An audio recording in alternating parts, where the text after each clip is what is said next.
রাজধানীর চকবাজারের ব্যবসায়ীকে গলা কেটে হত্যা করা হয়েছে। এ ঘটনায় জড়িত থাকার অভিযোগে স্ত্রীসহ ৩ জনকে আটক করেছে পুলিশ। এস এম আতিকের রিপোর্ট।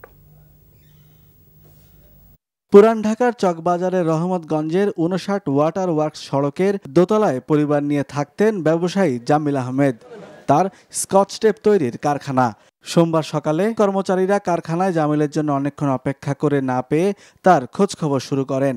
জামিলের স্ত্রীর অসংলগ্ন কথাবার্তায় সন্দেহ হলে সোমবার সন্ধ্যায় পুলিশের সহায়তায় ঘরে তল্লাশি করে জামিলের হাত পা বাঁধা অবস্থায় পলিথিনে মোড়ানো লাশ উদ্ধার করা হয়।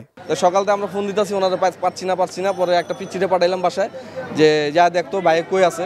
পরে আসলো, ওনার ওয়াইফে বলতেছে যে উনি তো সকালে গেছে ফ্যাক্টরিতে, উনি ফ্যাক্টরিতে আছে, 10টার দিকে আসার কথা।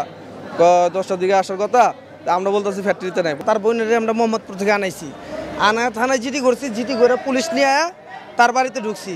এখন গেট তালা, গেট ভাঙছি। গেট ভাঙার পরে মনে করেন ঘরে ঢুকে দেখি যে ঘর বন্ধ, বিছরা অবস্থা দেখেছি, খাটের নিচে তার লাশ পলিথিন দিয়ে পেছনে রক্তাক্ত অবস্থা। রাত 1:15টার দিকে খুনের আলামত সংগ্রহের জন্য ক্রাইম সিন ইউনিট ঘটনাস্থলে আসে।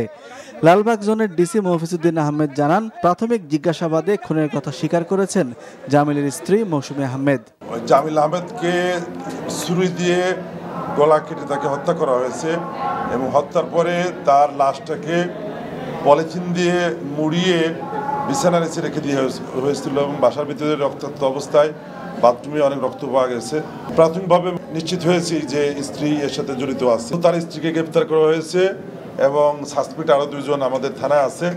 আমরা জিজ্ঞাসা করব, কারণ এই ঘটনা একার পক্ষে ঘটনা সম্ভব নয় এবং এখানে পরোক্ষেরও কিছু আমরা আভাস পাচ্ছি।